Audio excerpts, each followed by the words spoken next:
Damn, I want a new car, but I don't know how I'm gonna get it. Yup, some 80-year-old guy is definitely gonna buy me a G-Wagon. That was easy. You're happy he's out because now we don't have someone who thinks like this. Right, exactly. Because Donald Trump, he just really, he was the devil.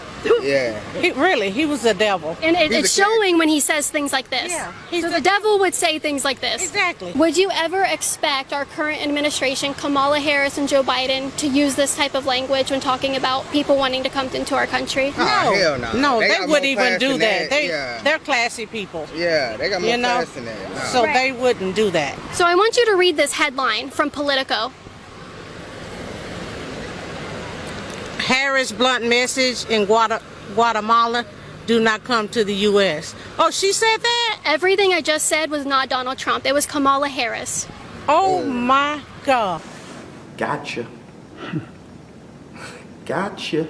I'm not knocking anyone for having an opinion, but if you're going to say things on record, on camera, just make sure you got the facts first, you know, because wherever these people got their information from, it wasn't set in stone, was it? This is his quote yesterday. The U.S. will continue to enforce our laws and secure our border. What's your reaction to Donald Trump's quote? They can go where they want. Do as they please. Okay. I can go where I want, as I want, when I want, as I please. The land of the free.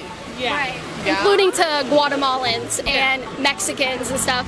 Everybody. These quotes actually came from Kamala Harris. Got him. Part of the Biden administration yesterday, and I see your eyebrows are kind of going up. I'm appalled. I'll be checking her on Twitter. Don't worry about it. I'm very shocked. Very shocked? I'm very, very much shocked. Yeah. Always makes me laugh because when their logic is flipped on them, they'll quickly say, oh, I'm not political, I'm not getting involved. But they'll quickly say, F this person, F that person, you know? And it's not really the ignorance that gets me, it's the confidence in what they're saying when it's not even true half the time. Anyone can have an opinion, that's fine, and everyone's is going to be different. But we should let other people make their opinion on correct information. I am pro-choice. Yeah. If a woman should have the right to opt out of motherhood and make that choice, should a man also have the right to opt out of fatherhood and 18 years of child support? Not if the baby is coming into the world. Unfortunately, the baby will exist at that point and need to be taken care of. Why should men be forced to be fathers if women aren't forced to be mothers? They need to learn to keep it in their pants otherwise, honestly. Well, is the man solely responsible for getting a woman pregnant, or does it take two people? It definitely takes two people, but for him to walk out of their life, that's his choice. Well, for the people who say that the men should have thought of that before they had sex, isn't that the same argument that pro-lifers use against abortion? Not necessarily. Pro-lifers are doing that because they don't think a life should be taken.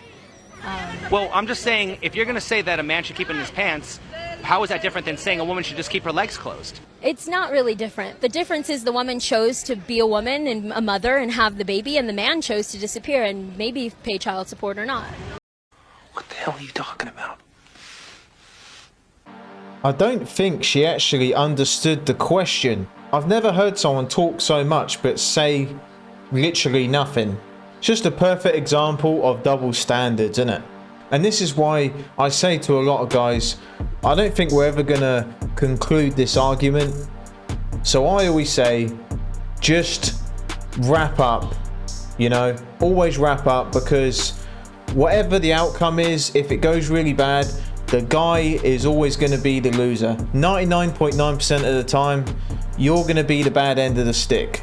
I've come to a restaurant, I'm vegan. Ask for the vegan option, chicken. There is a dead animal. I asked for the vegan option.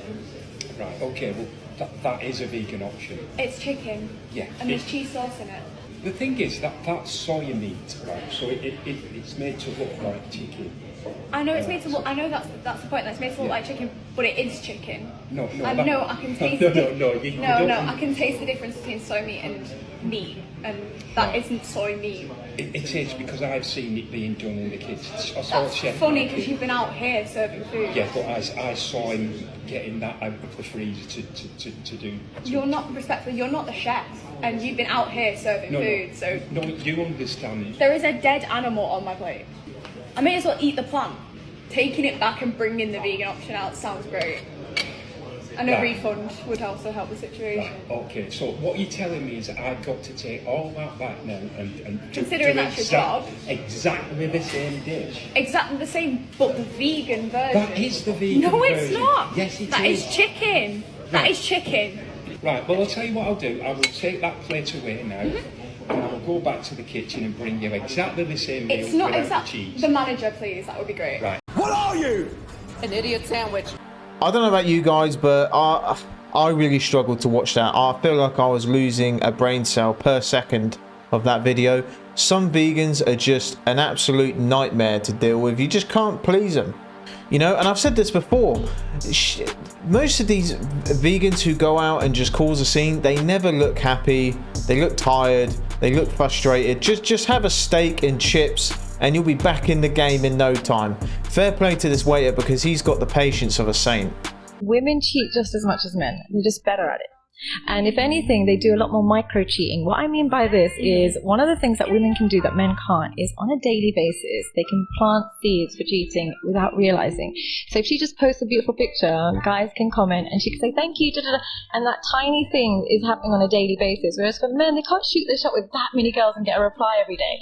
So we're living in a time where if you wanted to be a female cheat, it'd be the easiest time to be that way. Like realistically, if a man were to see that, all the tweets that you post up and you say, this is my job, he's just only going to use you just to have sex with you. That's it. He will never take you serious. He will never give you children. He'll never give you the home that you want. I don't want children, so. You're saying that now. But once you get older, you're going to start to feel a lot more lonely when you start seeing all your friends, all your families settling down with their kids, with their dogs, their cats, their kids going to their sporting events, they're cheering their kids on. You're going to feel lonely. I won't because I can vicariously live through them, you know, be an aunt. Like, I don't need to have kids to feel fulfilled. That's what makes women feel the most fulfilled. That's not true. When women meet up with each other, how are the kids doing? And then the guys will talk about whatever the guys want to talk about, but they always talk about kids. Whenever women meet up and they have families, that's what we talk about. Because kids make us feel happy. That's actually not true. There's plenty of women in this industry that are married, that are in happy, healthy relationships. So, I mean, I think to say that what you think is just fact, that's what's going to make every woman feel fulfilled. That's just not true. Of course, not everyone wants to be a parent, but every woman I've met in my life who has kids, they always say it's the best thing that ever happened. Even though I wasn't ready, I was terrified. Having kids was the greatest thing of their life. And I think we live in a society where women are told to not have kids and just go around and be adventurous, be with all these different guys. And a lot of women will end up depressed and lonely because of that. Whereas 30, 40 years ago, it was encouraged for women to have kids and have a family. Whereas now it isn't. If you don't learn today's lesson, you won't get tomorrow's blessing. You gotta understand everything that's happening to you today is for you to learn from, so tomorrow you can be blessed because you took from that lesson. You understand? Today you gonna learn something. I'm letting you know right now, I'm gonna learn something today, and I'm gonna make sure I take that and take it into tomorrow, because if I do take it in tomorrow, tomorrow's gonna bless me because today I listened. So what you gotta do is go around. Look, if something happens to you today that might make you question life, just say to yourself, oh, I know what it is. It's a test. Actually, it's a test and a lesson. Am I gonna grasp it? Or am I gonna drop it? That's what I'm talking about! How many guys you got on your roster? Does it matter? How many could you So handle? you have like a good solid 5. 5. Yeah, right. Oh, I thought you had 10. No, that's We gotta build it up. No. So you have the wish list ones, right? Like the ones that want to be on the list. So the roster. You're always gonna have like the ones pending, but then you cycle them out. Yeah, I don't know. That's how it works. So the roster you've got, are they all there for different causes then, different purposes? Yeah, I mean essentially they gotta fit like a different need. One guy takes you out, one guy like Yeah, gives so you you have the one that's like more party vibes, one that's like a foodie, one that's like more like a cuddle buddy, one that's like good to like do things with. Like, yeah, you need someone that fits like all the molds. She's married, so do you not really think you can probably get one guy that fits every single box then? One guy. Of course, yes, but he's like one out of like a million.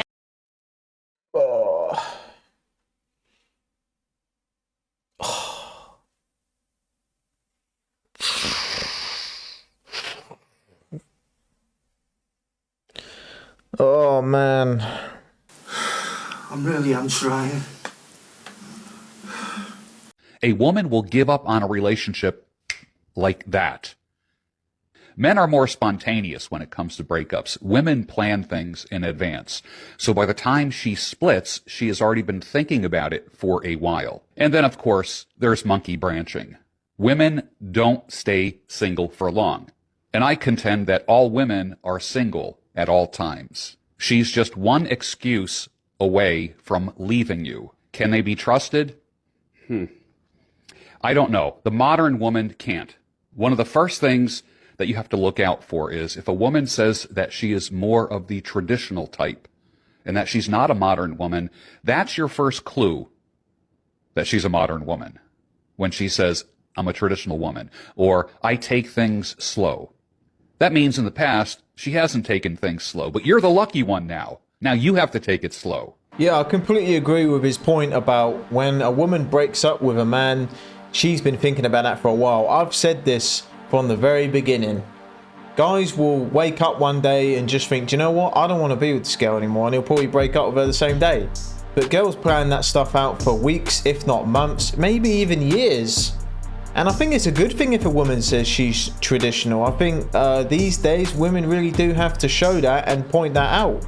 And the unfortunate thing is, it is so easy. It is so easy for women to cheat, man. You know, even if she's got Instagram, and I've always said Instagram is pretty much a dating app. You know, those guys who keep commenting on your missus' photos saying, oh, you're looking good, and she's saying, thanks, but I got a boyfriend. If you do one major F up, she might consider one of those dudes, man.